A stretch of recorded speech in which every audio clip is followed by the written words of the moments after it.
Welcome back, everyone. Today's docket is anything but ordinary. We've got defendants caught in public indecency, marijuana charges, threats involving firearms, and even a jaw-dropping hit-and-run tied to aggravated assault with a deadly weapon. It's chaos stacked on chaos. But the real story here? How the judge cuts through the excuses, holds people accountable, and makes it clear that this courtroom is no playground. Stick around, because some of these rulings will leave you speechless. Good morning, guys. Guys, you were both charged with criminal cases. Mr. Araujo, you were charged with public lewdness. You're facing up to a year in jail and or a $4,000 fine. And Ms. Serrato, you were charged with possession of marijuana. You are facing, and also public lewdness. You're facing up to a year in jail on the lewdness, and you're facing up to 6 months in jail on the marijuana. Guys, we're going to do probable cause. You have the right to remain silent. Anything you say can or will be used against you. You have the right to have an attorney present. If you cannot afford one, one will be appointed to you. And on Araujo, he only has a one case, not the also POM, right? Okay, all right. On December 2nd, 2024, officers were on patrol when he observed a vehicle parked on the dead end of a public roadway, and the officer observed two adults, the defendant, Serrato, and co-defendant Araujo, having intercourse in the backseat of the vehicle. Upon stopping the occupant, the officer observed the co-defendant's genitals being removed from the defendant's lower body as he got off her, as she was laid down in the back seat. The officer also detected a strong odor of marijuana emitting from the interior of the vehicle, and the defendant, Serrato, admitted to just having smoked along with being in possession of marijuana.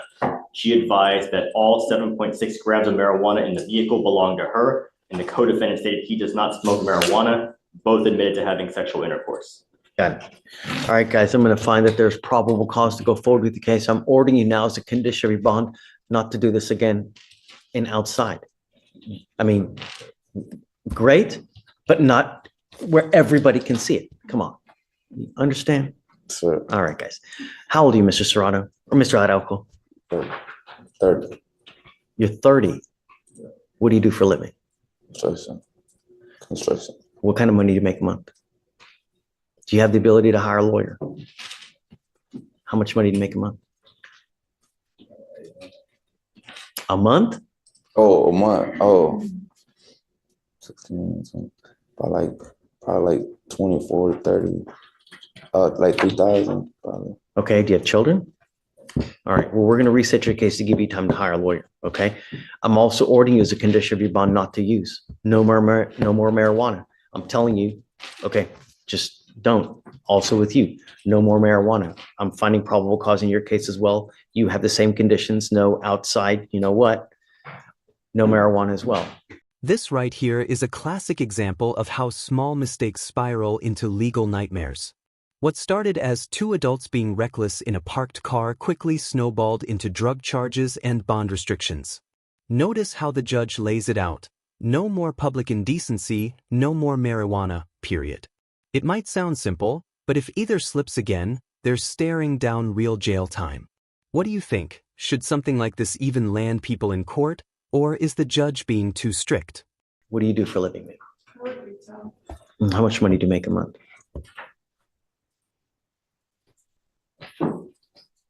I'm not that good with numbers. I'd like one check. Where do you work? I work at Memorial City Mall.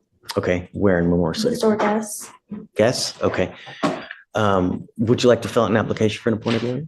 Sorry? Do you want to fill out an application for a court-appointed lawyer? Okay. I'll have you fill out an application. We're going to reset your case to give you time to hire a lawyer.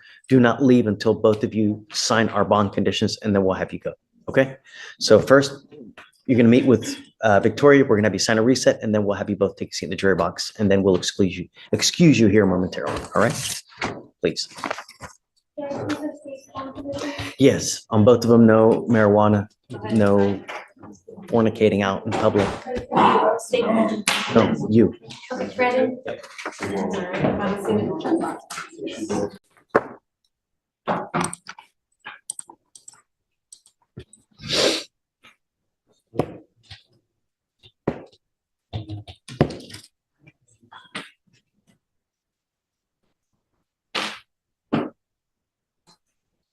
You now have picked up a new case, Mr. Arispe. You now stand charged with terroristic threat or a family or a household member. We are going to do probable cause. You have the right to remain silent. Anything you say can or will be used against you. You have the right to have an attorney present. If you cannot afford one, one will be appointed to you, sir. Officer was dispatched to a residence in response to a family disturbance. The complainant, the defendant's stepmother, stated that the defendant was upset because he was owed money. The defendant told other members of the complainant's family, if they don't have my money by tonight, I'm going to kill them, as well as I'm going to send my people to shoot them up. The defendant also told the complainant directly, if you don't have my money by tonight, you are going to see. A family member of the defendant and complainant stated that he had seen the defendant walking around with a pistol in his pocket, and the complainant knows that the defendant owned several rifles as well. You were on bond for unlawful carrying of a weapon. Did we order him not to have one? Yes, Judge. Regardless, you picked up a new case. What happens now is I'm going to revoke your bond in the first place and you will stay with me. Now here's where things take a dark turn. A family dispute explodes into a full-blown terroristic threat. We're talking about threats to kill family members, talk of sending people to shoot them up, and the defendant allegedly walking around with a pistol. The judge wastes no time, bond revoked on the spot. And let's be real, when you're already out on bond for a weapons charge and then double down with fresh threats. Game over. The question is, should repeat offenders even get second chances at bond? I will appoint you a lawyer today, Mr. Ariste, so we can talk about how to go forward, but I am ordering you now not to have any contact with these people. Do you understand? And I'm going to tell you, you pick up a third case, I'm going to go bonkers on the bonds. Do you understand? I'm going to do everything in my power to protect this public at all cost. All right, goes with you. Do you mind appointing him? No? Yeah, when we get a lawyer. We'll do it. Is it Ally? Ally. Mr. Ally, you're charged with interference with duties of a public servant.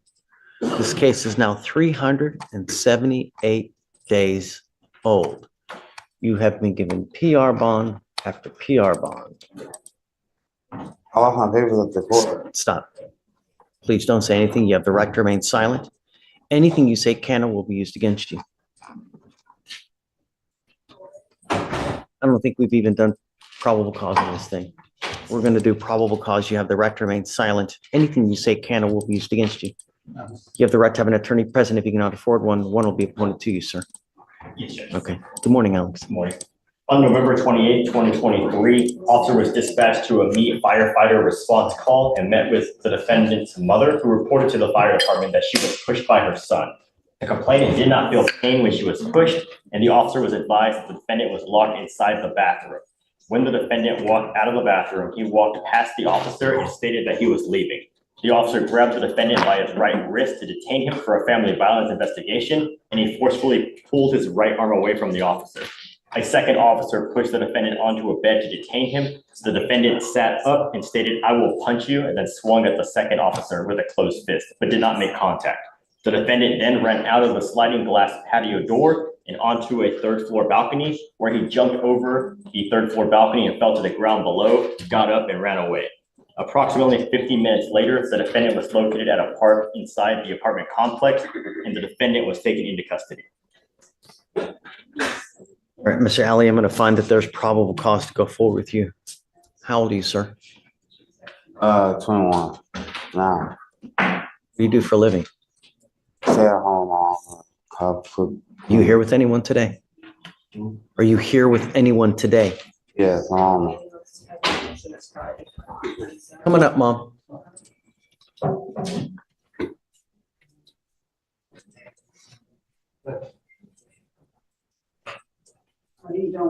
Thank you so much for coming. It's okay. Thank you so much for coming. Tell me what's going on with Mr. Alley. He's intellectual. Shh. He's as an intellectual, he's learning. He also has diagnosis. Okay. Are you taking medication, Mr. Alley? Is he taking it? Are you sure? I'm the one, is his caretaker, which is I take his medicine. I take him to a psychiatrist too. He goes, regular. Marquise, did you tell him that? I don't know. He's doing it after remain silent. We have a lot of problems. We can't get him to court. I'm here. I'm glad that you're here today, but it's the third time. I had a transportation. Just, But I scored him, I really speaks for him on all his, for as his diagnosis, everything that's going on with him. I mainly speaks for him because he can't speak for himself. So okay. I'm the one talks for him. Okay. Did you graduate from high school? Yes. Wonderful. So what are your plans now? Okay. Then what?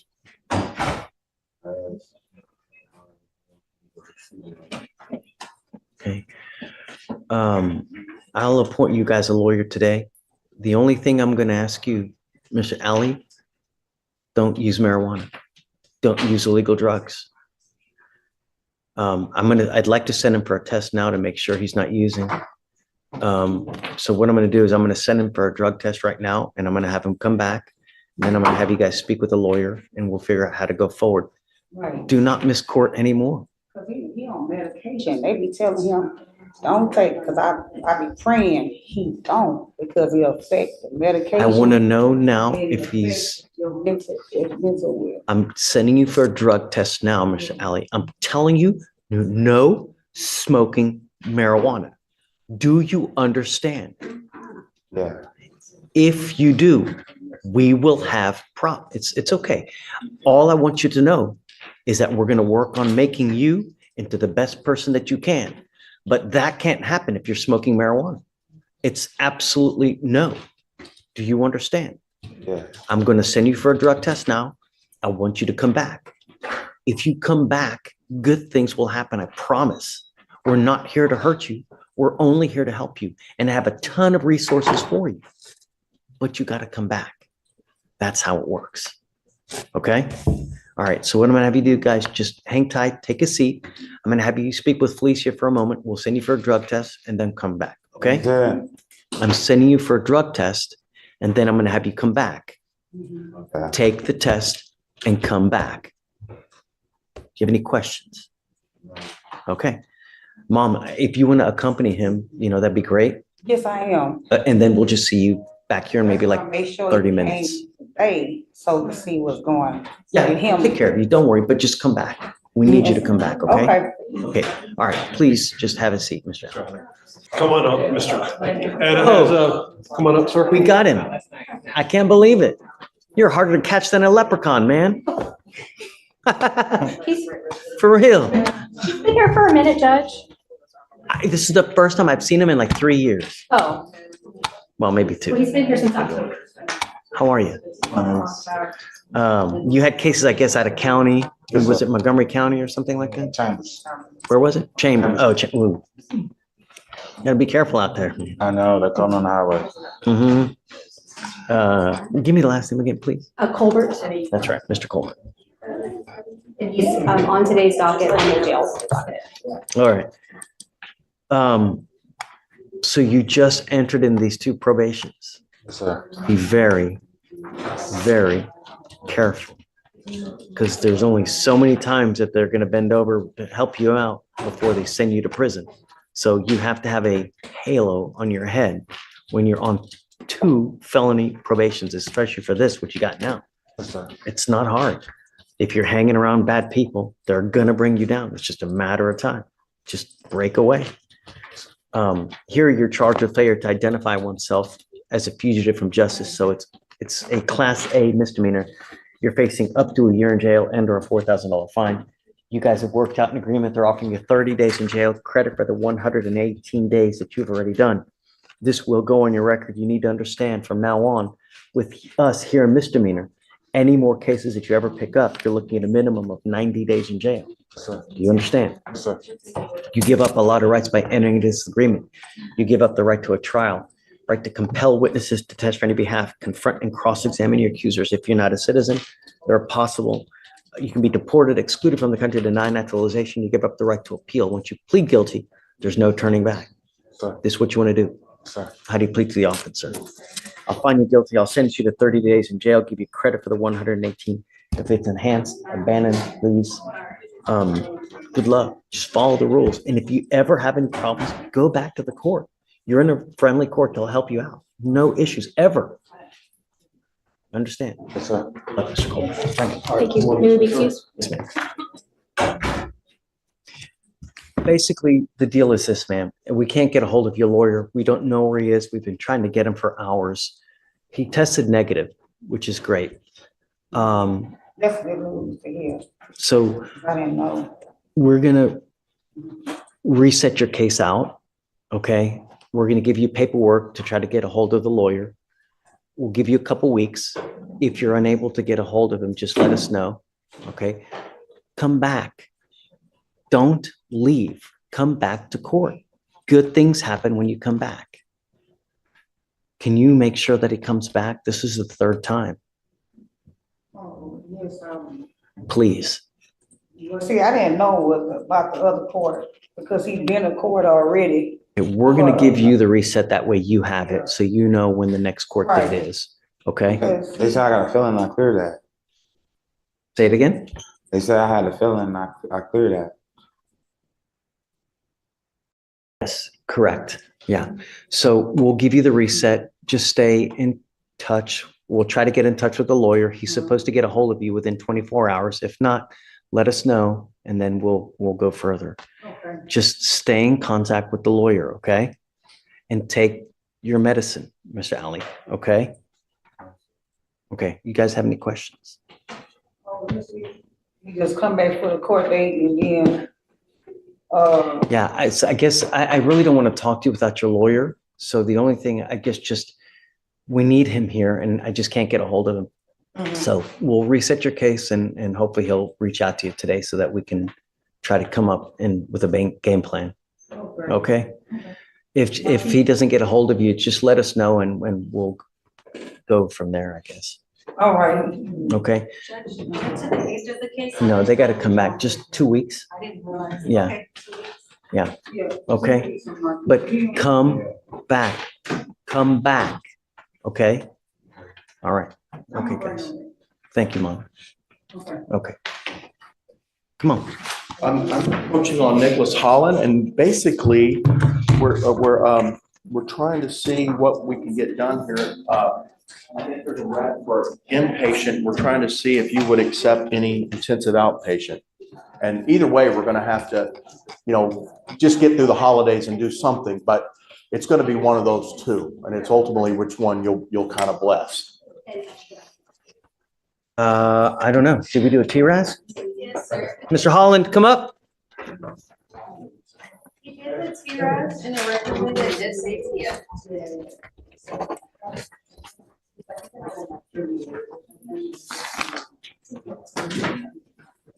This is why we do this beforehand. You know what I mean?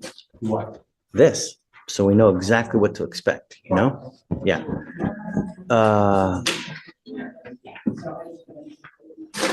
I don't know, Tad, why? I mean, we have you evaluated by clinicians for a reason. These people know what they're doing. They've done it 100 times. And they know the best way to move forward with the case. That's why we do it.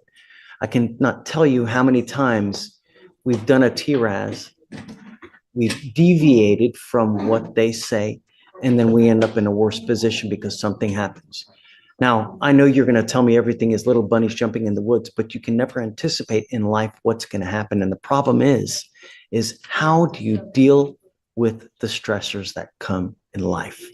Because that's what really defines a person. We all have issues, we all have problems, and they always come at the worst time. But the most important thing is, how do you deal with the stresses when they come? Do you turn destructive, self-destructive? Do you turn destructive in the public, right? Where you do something to endanger the public. That's why we have this. What they're suggesting is inpatient treatment. Say it again? I said, what they're suggesting is inpatient treatment.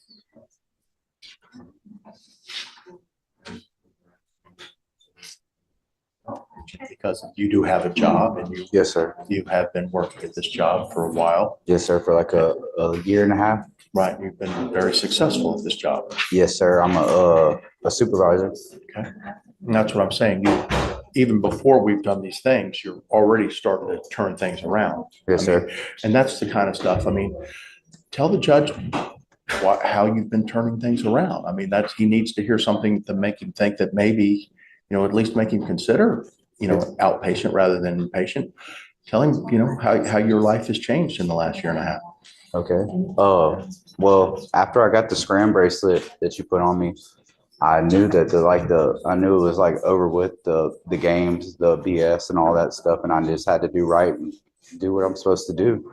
And I started just doing better at work because I wasn't drinking alcohol no more. Started doing better at work. They moved me up to a supervisor. That's wonderful. Started letting me like manage money, invoices and stuff like that. And I just stopped hanging around the crowd of people that I was hanging around that go out and drink and party a lot. And I've just kind of been staying home or like hanging out with my mom more. And my mom used to tell me, dime con quien andas y yo te digo quién eres. It means, tell me who you hang out with yes, sir. and I'll tell you who you are. And it's when you hang with dogs, you get fleas. Tad, let's do this. Yes, sir. Let me send him for a drug and alcohol test right now. Let's see. If he's clean, I'll acquiesce. But I'm going to tell you now, one problem, because I don't know, I'm not agreeing to this, but I will tell you that if we do go forward with this intensive outpatient treatment and you muck up, get ready, because I don't play. That's fair. So Yes, sir. let's send him. I'm going to send him now for a drug and alcohol test. If he's clean, I'm with you. But Thank you enough. That's more than fair. okay, all More right, than fair. all right. So be clean, right? do this, Tad. I know you will not be. Let me see if I have your cell phone so I can tell you when he comes back. Let me see. Okay. And I don't have. Do you mind here? Give me your cell phone real quick, and then just hang tight. We're going to send you, and then just come right back, and then I'll text him, and then we'll do everything. Where do you want me to go to the jury box? No, you can just sit out there. Sure, of course. This is your cell phone. yes. Okay, I'll text you when he comes back. And then whatever we're going to do, we'll reset it. No, we'll do it today. But if you're sitting in inpatient, can we get through the holiday? I'm not going to agree. I don't know. Let's see first how he does. Okay. Well, Let's just see. They bring them out. Okay. Mr. Ozio Olvera. What's here? Oh, sorry, I'm trying to pull it up. Olvera or Vasquez Olvera?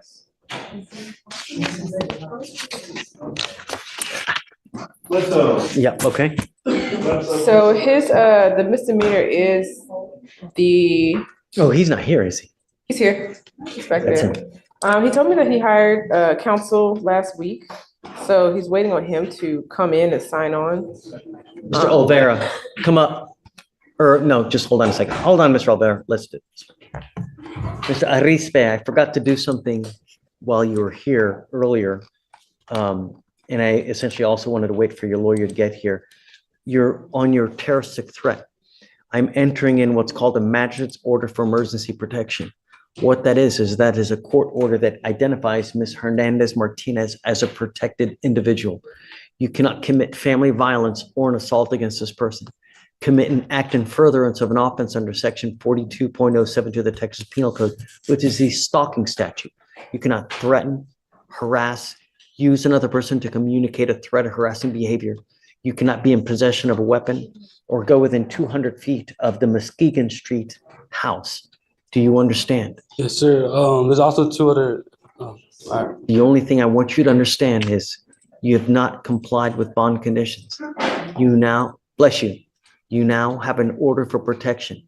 If you violate this one, the state can and will file a violation protective order, and it's the capital murder of misdemeanors. It's one of the worst cases that you can pick up.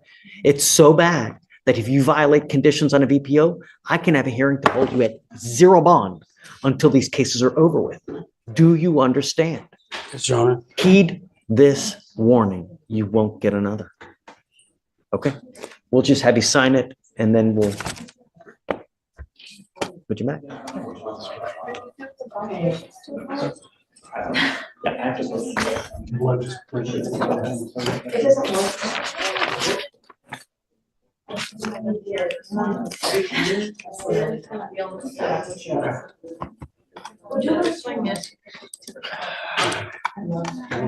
Okay, I think, do you need anything else from me on that? We're good, right? I think we're good. Okay. Come up.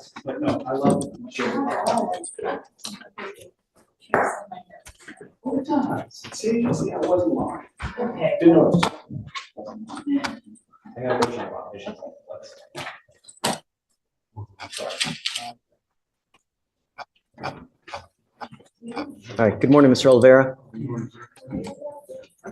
We're not waiting for a lawyer. Your case is 181 days old, and today's the day for you to decide what we're going to do. If you wanted to have a lawyer, that lawyer should have been here today. You've had nearly 6 months to go get a lawyer.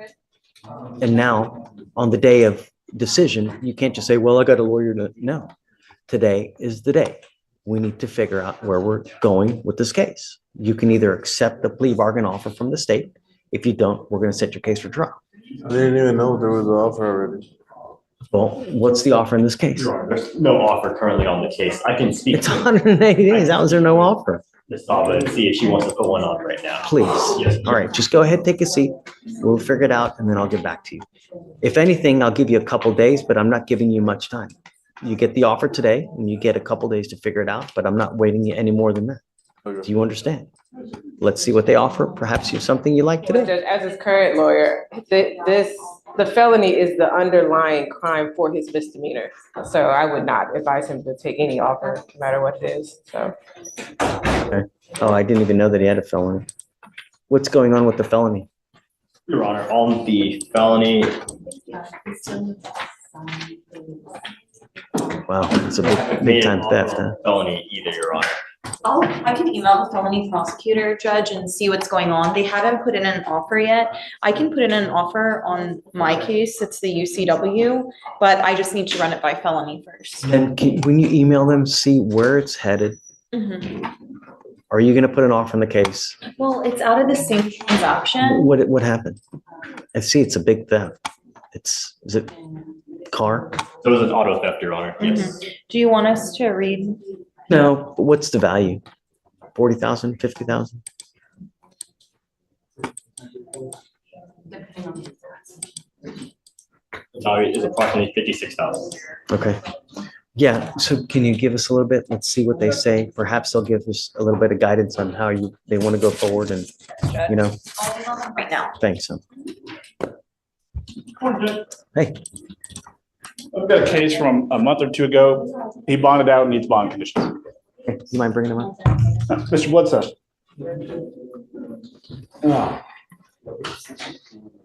I just sent him down. Give me one moment, Judge. Thank you. Hey, what's Stephen's last name?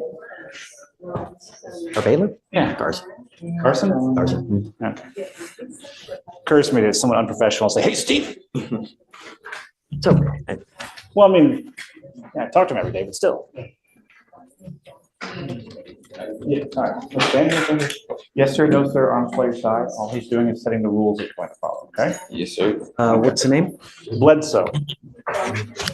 Evading arrest and terroristic threat.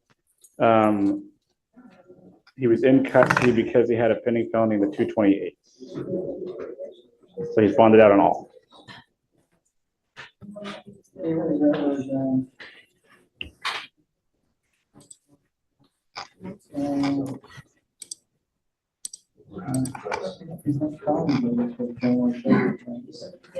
The evading, I think, is 12 yards per the officer.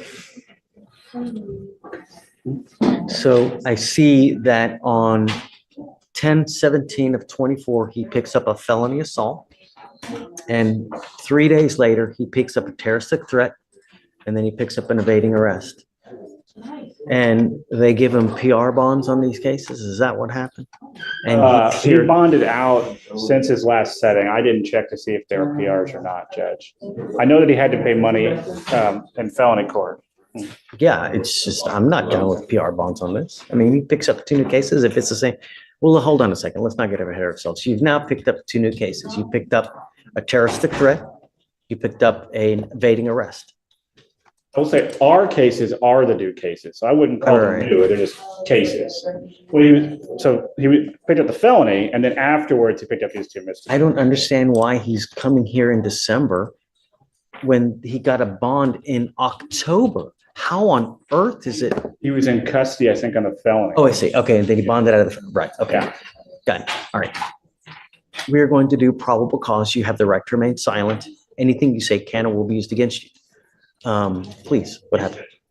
On October 19, 2024, officers were dispatched to a minor crash at a residential home in Harris County, Texas. The call described a male at the location crashing his motor vehicle, then pulling a gun and was trying to fight people at the location. When officers arrived at the location, they observed people at the location pointing at the defendant. Upon contact with the defendant, the officers introduced themselves as Houston police and told them to stop. The defendant then walked into his residence and came back out approximately 2 minutes later. The officers instructed the defendant to come towards them, but the defendant began to evade on foot from the officer the second time. The defendant ran approximately 12 yards from the officer before placing him in handcuffs. A person search on the defendant revealed he had a prior arrest and an active felony warrant. Upon contact with the complainant advised the defendant was driving up and down the street in his car and crashed. The complainant stated the defendant began to tell the complainant he was going to shoot him and kill him. The complainant advised the defendant then began to reach into his waistband and kept saying he was going to shoot him. The complainant feared for his life and felt threatened by the defendant's statement. I will say, gun was never found, no charges where the gun were ever filed. They charged him with terroristic threat. They would have charged him with ag assault if the police had believed that a firearm was used. Mr. Bledsoe, let me make something perfectly clear to you. I will do everything in my power to protect my public at all costs. And I don't care if I have to make your bond $2 million. I'm going to do everything in my power to protect my public at all costs. Do you understand? Yes, sir. I don't care who you are. I don't care where you come from. I don't care what, nothing. I want my county safe. You will be signing an affidavit with me today, promising me that you're not going to have any weapons whatsoever. And if I find that you have a weapon, I can have a contempt hearing. You're looking at 180 days in jail every time if you're caught with a gun. Do you understand? I'm sending you now for a drug test. I want to know what, if anything, is going to be in your system as well. I'm ordering you not to use alcohol or illegal drugs, and I'm going to test you like crazy. Do you understand? Yes, sir. What do you do for a living? I work for Leland Airmark Bakery. Okay, that's what you need to concentrate on. Working a lot so that your time is occupied. When you have too much time on your hands, you become self-destructive. Do you understand? Yes, sir. Do You're you right about have, thank you. Do you have a Texas driver license? that. It's a yes or it's a no. Then you're not allowed to drive. On this affidavit, you will also be promising me that you're not going to drive. Do you? Do you have a different state's driver's license? City? He asked if you have a Texas driver's license. Do you have a driver's license from any other state? No, I'm from Houston. Okay, sorry. I'm just making sure he didn't have Louisiana or something. Not drive. I am also putting on this affidavit that you're not going to drive. Do you understand? Yes, sir. You're looking around, you're just, heed this warning, Mr. Bledsoe. Do you understand? Yes, sir. Yes, sir. I totally understand. I only have one off day. I just sleep all day.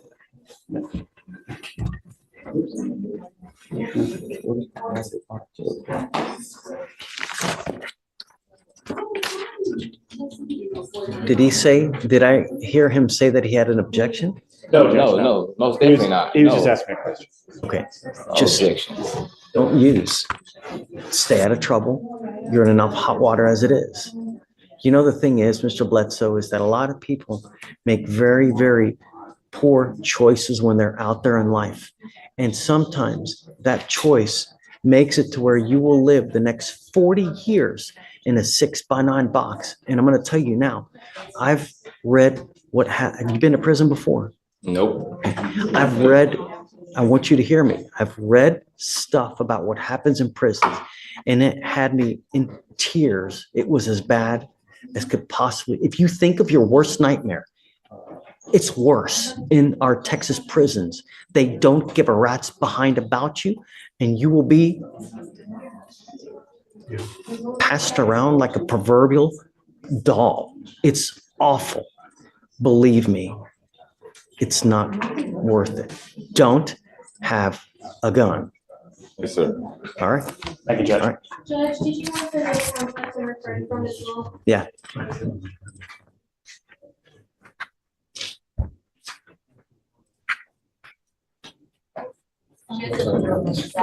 Judge Hatton, it's so great to have you back. I heard it was just like, It went from, flu Rona and then it turned into actually a mild pneumonia as well, so I'm glad to be. I'm so sorry, man. But I'm really happy that we're here, you know, just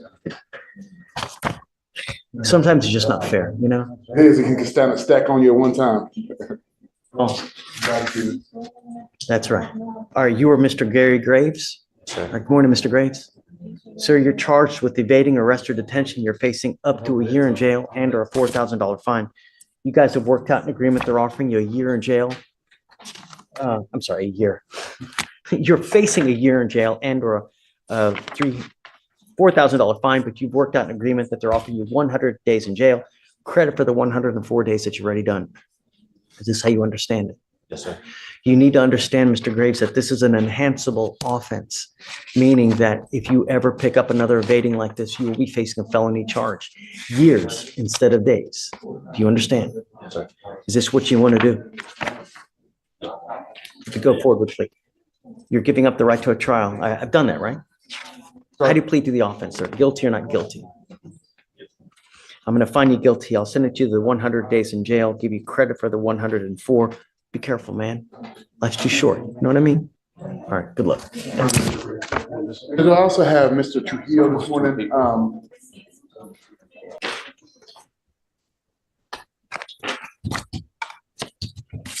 morning, Mr. Holland. Ready to go? Yes, sir. You know, you can lie to me, but you can't lie to yourself, and you can't fool yourself, and you can't get away. You are who you are. If you have a problem, you have a problem. It's better to own up, man up, and get it done before it becomes too late. You've got one life to live, right? And the more convictions you rack up, the more dangerous you act out in this world. Hopefully you don't do damage that's irreparable, where you go out, you kill someone. And the thing is that we get that you don't intend to do it. No one does, right? No one intends to go out and kill someone in a car, but it happens. And when you do, there's serious, serious justice. DWI is big business in the United States. It's expensive. And here, every single day in Harris County, someone dies from a DWI or an alcohol-related collision. Every single day. We lead the nation per capita in DWI fatalities. It's a disgusting statistic. And it's so avoidable because literally all you have to do, one button on a phone, $30, anywhere you want to go in the city, no matter where you want to go. How much money have you spent on all this here when it's a rhetorical question. What I'm trying to get you to understand, it's $30 anywhere you want to go. This is going to go on your record. Today is that proverbial slap on the wrist, but from now on, you will be facing a minimum of 30 days in jail. And if you act like a child, where you can't control yourself to get in a car when you've gone out on a night of drinking, then we will treat you like a child. And like I told you earlier, or I didn't know if I told you, but we have a lot of kids in there. Some kids are young. Some kids are 60 that never grew up. You give up a lot of rights by entering this agreement. You give up the right to a trial, right to compel witnesses to testify on your behalf, confront and cross-examine your accusers. If you're not a citizen, there are possible immigration consequences. You can be deported, excluded from the country, denied naturalization. You give up the right to appeal. Once you plead guilty to an offense, it will go on your record. It'll be there for the rest of your life. You can never take it off. Do you understand? Yes, sir. Are you sure you want to do this? Yes, sir. How do you plead to the offense of driving while intoxicated? Say guilty or no contest? It's guilty. Guilty? Yeah. I will find you guilty, sentence you to 3 days in jail, give you credit for the 2. I have to suspend your license. I will suspend it for 90 days, which is the minimum. Do not drive.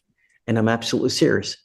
Driving on a suspended license is a Class B, just like a DWI. So if you get popped driving, then you're going to be right back over here and things will not go well.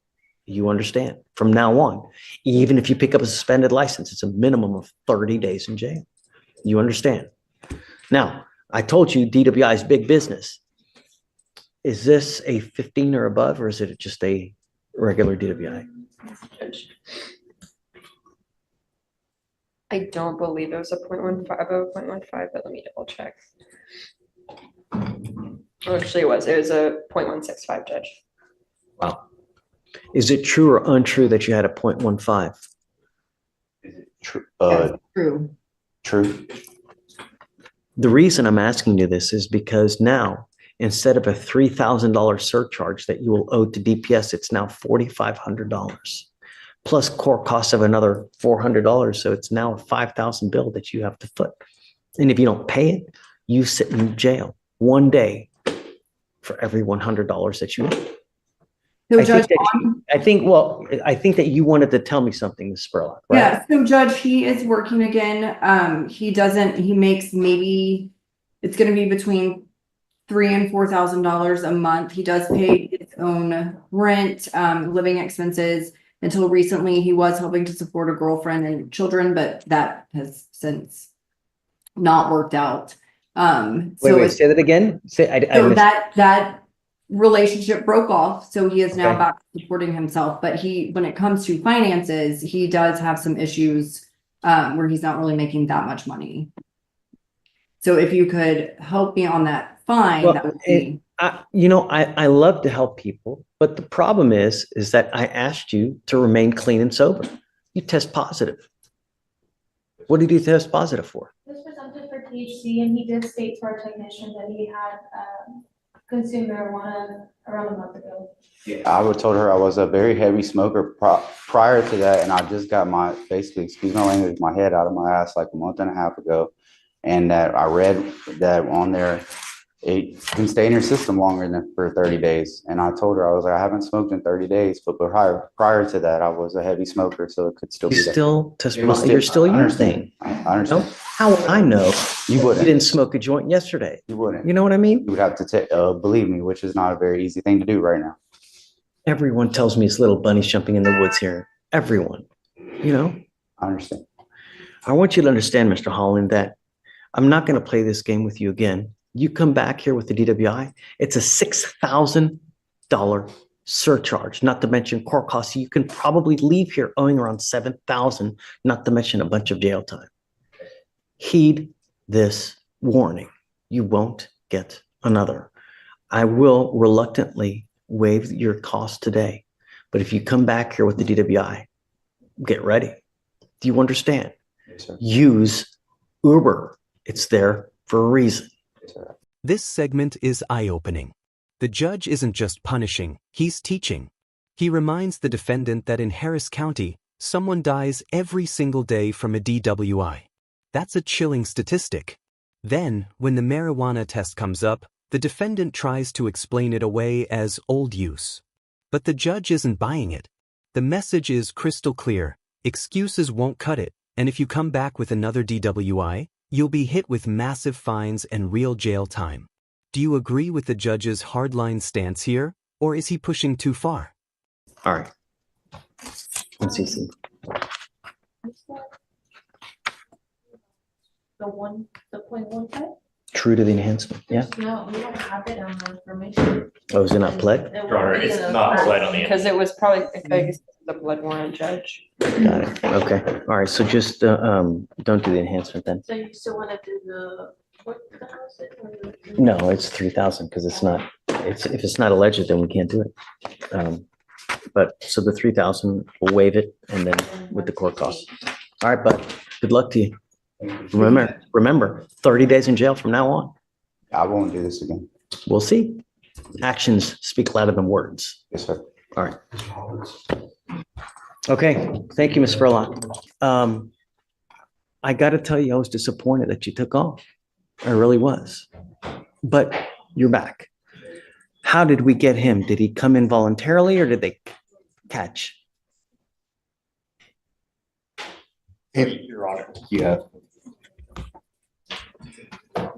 I'm assuming it wasn't right. We're gonna keep at it. I'm not letting you go, Mr. Frazier. I'm gonna keep you until, we make you the best person that you can absolutely be. You can't continue. The only thing you're doing is you're killing yourself. Slowly. Life ravages your body. The more destruction you do to it, you're only making things worse. Life doesn't get better when you age, and you can just continually destroy it.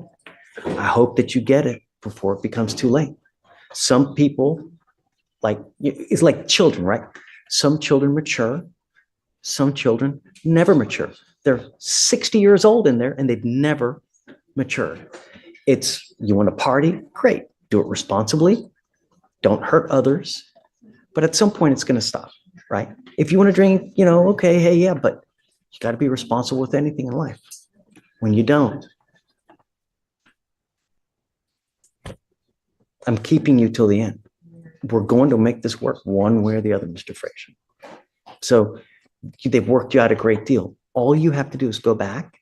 They'll dismiss the felony. You're looking at 2 to 10 in the penitentiary.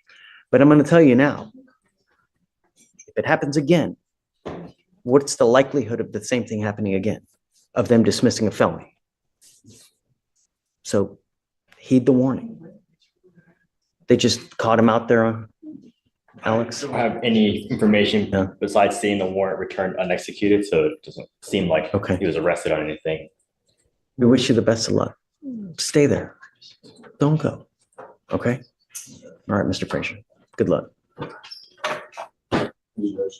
Thank you so much, Mr. Booker. Good morning, Mr. Trujillo. Sir, you were charged with terroristic threat of a family or household member. You're facing up to a year in jail and or a $4,000 fine. We are going to do probable cause. You have the right to remain silent. Anything you say can or will be used against you. You have the right to have an attorney present. If you cannot afford one, one will be appointed to you, sir. Yes, Judge. December 3rd, 2024, officers were dispatched to a disturbance at a residence in Harris County, Texas. The officers were advised that the complainant had been threatened by the defendant who was still in the apartment. The complainant stated that he was in his apartment when his roommate, the defendant, came banging on the door. The complainant stated that the defendant was going to open the door, and the defendant made his way in with a stick or a bat and began to threaten him by stating he was going to kill him. The complainant then stated that he was in fear for his life due to the defendant's past aggressions toward him. Any drugs or alcohol? Any indication? No, Your Honor, there's no indications of drugs or alcohol. Okay. Mr. Trujillo, I'm going to find that there's probable cause to go forward with your case. Please don't talk to this person anymore. I'm making it a condition of your bond. You're not living with him now, are you? No, sir. Nowhere near. I'm gone from there. Right. There's a protective order that's been issued in this case. You got to get to know it. If you violate this protective order, the state can and will file a violation of a protective order against you, and things will go sideways real quick. So we're not asking for much. Just don't have any contact with him. Don't have any weapons, and just be nice. Yes, sir. Do you understand? Are you working? Yes, sir. What do you do? I'm an insulator. You're an insulator? Yes, sir. What do you insulate? We insulate hot pipes, boilers, stuff from the Navy base. What kind of money do you make a month? Right now I'm unemployed because I lost. I was asking if you're employed. Oh, no, I work on and off on part-time. And right now I'm kind of off right now because of the fact that I went to jail that day. Let you off? Okay. You want to apply for an appointed lawyer? Yes, sir. Okay, we're going to give you an application. Don't pick up any new cases. Yes, sir. Be good while you're out there. That's all we're asking. You understand? All right, I'll have you fill out the application. Steve is going to get it to you. I'm going to have you sign a reset with Victoria. We're going to have you take a seat. I need to get bond conditions. We need you to sign it. And then I'll have you talk to a lawyer here momentarily. Yes, okay? sir. All right. Good morning, Your Honor. Hey, bud, what's up? Yes, I was approaching on behalf of William Spencer regarding bond and bond condition. Page 42. 30 days.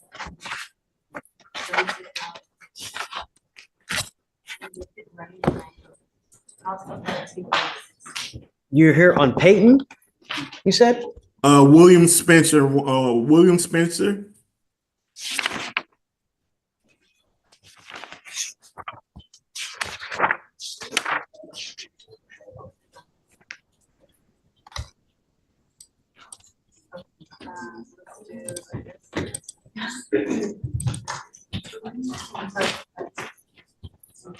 Okay, we need to set a bond. Yes. So Alex, Yes, Judge. Mr. Spencer looks like on 9/20/24 picked up an FSGI. At the same time, it looks like he also picked up 2 aggravated assaults with a deadly weapon. Is it all in one continuous car accident just gone awry? Do you mind bringing him out, please? Before, hey, hold on, Morgan, let's Yes, Judge. get him out, please. Hi, Aaron, how are you? Please, you want to talk to me real quick? Yeah, of course. Hi. Hey, how are you? I'm David. Nice to meet you. How are you? You're in great hands. He's the best. I'm telling you, really. Studying for LSAT and we'll see where we go. It's great. You got to do it. It's a great profession. You learn so much. It's hard, but if it was easy, everybody would be doing it, right? It's a rite of passage. Study hard. Good things will come. And then when you get into law school, the amount of information you learn, it's incredible. Even if you don't practice. And then he went to the I had supplement and a friend made, and I tell this to a lot of people, right? 300 million. I think he got a judgment. 300 million. Can you imagine? Sick. But if you treat the law well, it'll treat you back. It'll pay off in dividends. That's how they found. Yeah, you're in great hands, and you're welcome to come anytime and hang out with us if you want. I think, right? Yeah, great. Yeah, of course. Good luck.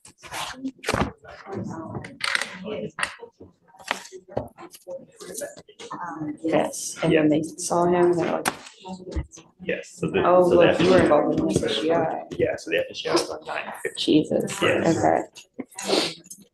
Morning, Mr. Spencer. How are you? It looks like you have picked up a failure to stop and give information, which is essentially leaving the scene of an accident. You're facing up to 6 months in jail and or a $2,000 fine.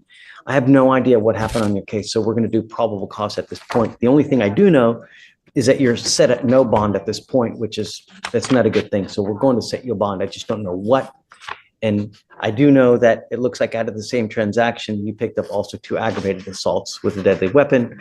Those are each set at 150,000. So with that in mind, please. Yes, Judge. Mr. Spencer, before they read this, this is your attorney, Alan Williams. Do not say anything. Just let them read the probable cause, okay? Yes, Judge. On September 18, 2024, officers were dispatched to a suspicious person call in Harris County, Texas. The officers were investigating and noted the vehicle involved in an aggravated assault matched the description of a truck in a hit and run case. The officer observed a blue Sierra parked on a construction site and observed the Sierra to have a broken right front headlight. The officer ran the license plate and learned the truck was listed as a suspicious vehicle in a failure to stop and give information. The officer met with the owner of the Sierra, the defendant, and the defendant stated he is the owner of the blue Sierra and that he is the only one that drives the truck. The defendant stated that on September 15th, his daughter used the truck and told him she was involved in an accident, but did not give any information to the other driver. The officer spoke with the complainant who stated that on September 15th, he was parked at a gas station and he was pumping gas when the defendant struck his vehicle on the front driver's side. The complainant stated the defendant drove away, sideswiping his vehicle, and the complainant called 911 and followed the defendant as he drove away to a nearby gas station. The complainant stated he observed the defendant almost strike a building while driving in front of the gas station, and the complainant remained in visual contact of the defendant and watched him exit the vehicle and enter the gas station, stumbling while almost falling over while walking. The complainant stated the defendant remained in the store for about 10 minutes before leaving the store, and that the driver of the truck was a white male, and the complainant stated the defendant caused $3,000 worth of damage to his vehicle. And the officer reviewed surveillance video from the gas station and saw the defendant as the only occupant of the vehicle. Okay. What happened with the ag assaults? So it was, right. I believe that when the officers were called for the FSGI, when they were called to that place, I think it was an apartment complex or a construction site. They, I think, noted that that was the vehicle that this suspect in the ag assault had been driving at the time of the ag assault, because the ag assault occurred in an apartment complex. I think that's how they connected. Yes. Yeah, so that's how they, I guess, connected this defendant, What was but it it? wasn't out of the same transaction. Was it though? Did he hit someone with the car? No, Judge, so the officers were dispatched to an apartment complex. The complaining witness, or a witness, stated the defendant was firing a gun while out of the vehicle.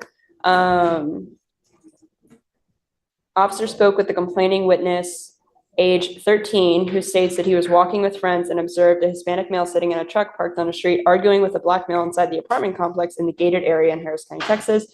Complaining witness stated he observed the male in the truck pull a handgun and start shooting in his general vicinity. The complaining witness was struck in the knee, requiring medical treatment.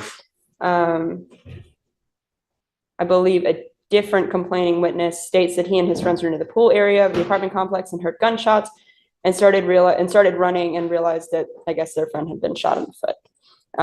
But yes. Okay. Do you guys have a recommendation as to a bond? We're gonna ask the bond be set at $10,000, Judge. Did you hear that, Alan? Yeah, yes, Your Honor. Given the circumstances, that would be a good one. You're in agreement then? Yes, Your Honor. He's currently on a parole hold as well. And his current bond at the felony level is, I think, set at $150,000. Right. So there is a parole hold. So I guess this doesn't. I was going to do a no driving affidavit, but I mean, don't drive. You know, there are happy drivers, and then there are people who are not happy drivers. Right? Just don't drive, please. All right.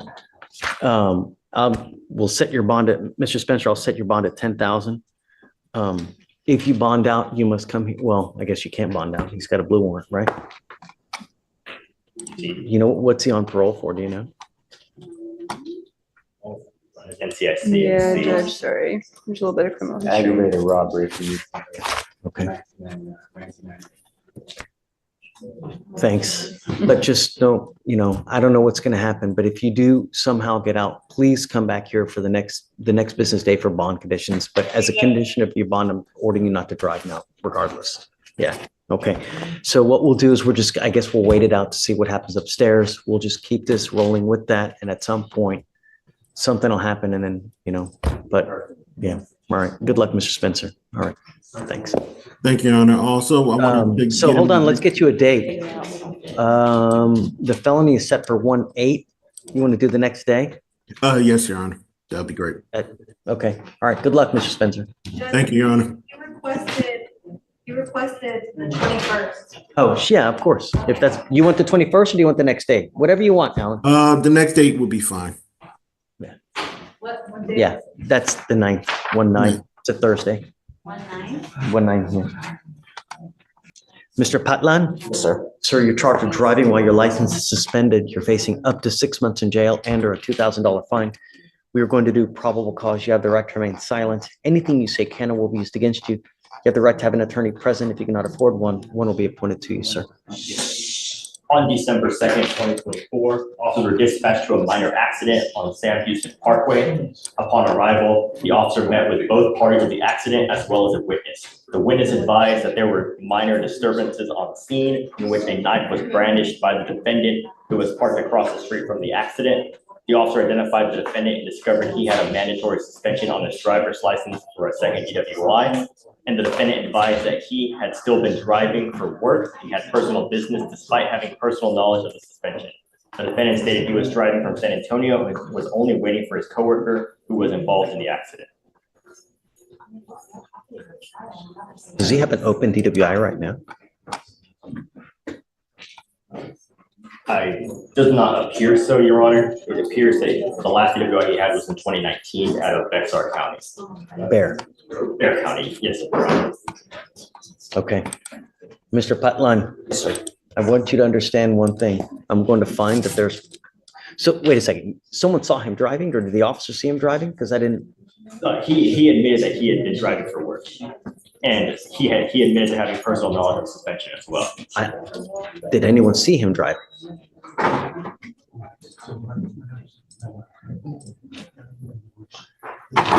No, Your Honor, there's only the Do we statement. know even when he was driving? There was an accident, so that's what dispatch involved, and then he. Okay, so, okay, so, There was an accident, and then officers arrived, and then they made contact with the defendant. got it. So all this was in response to an accident that he was allegedly involved in? Yes. Got it. All right. So I am going to find probable cause, Mr. Putland. Sure. And no, don't. You have the right to remain silent, exercise. I've got about a bunch of DAs here. Anything you say, they're going to use it against you. But let me make something abundantly clear to you. I'm going to have you sign with me today an affidavit.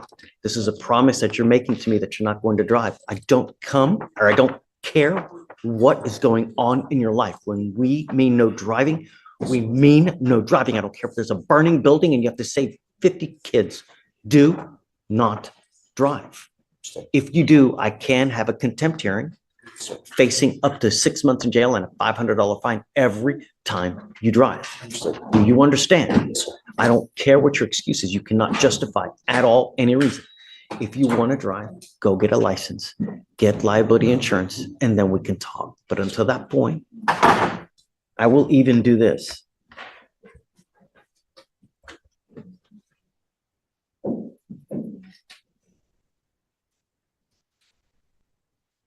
This is the number to the DPS driver's license division.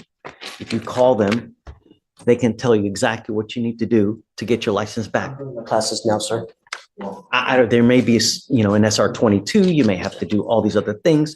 What you need to do is call them and they can advise you, but don't drive. Do you understand?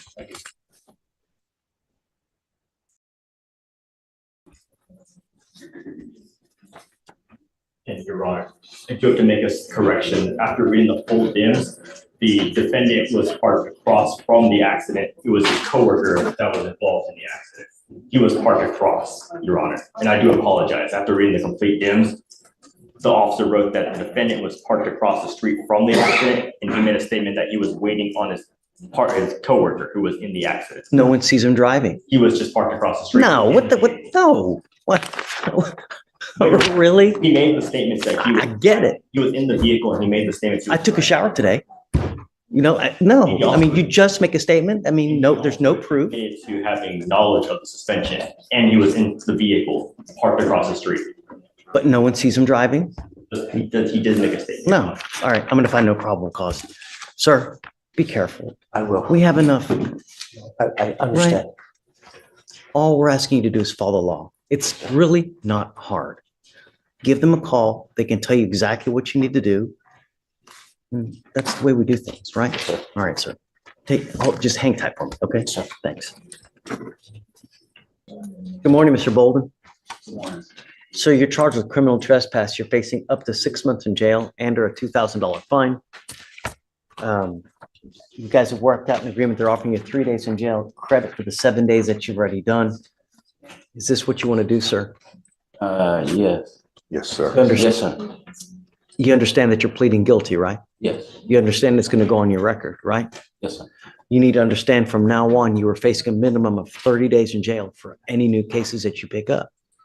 You understand? Yes, sir. You give up a lot of rights by entering into this agreement. You give up the right to a trial, right to compel witnesses to testify on your behalf, confront and cross-examine your accusers.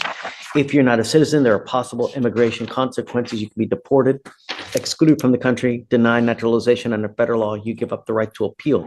Once you plead guilty, you cannot change this or undo this. You still want to do this? Yes, sir. You know, Mr. Bolden, if you come back, good things happen. It's not hard, you know? Just don't say anything now. For future reference, when you come to court, good things happen. Everybody works here is amazing. You know what I'm saying? Fell into a pier. Yeah. Come back. Good things will happen for you. Yeah. How do you plead to the offense of criminal trespass? Guilty or not guilty? Guilty. I'll find you guilty. I will follow the agreement. I'm going to roll your court costs so you won't owe anything. Good luck to you, sir. Okay, All thank you. right. Thanks, Carl. Mr. Bolton. Sure.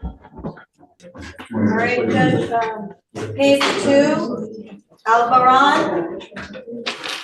I'll read all, mark those pages.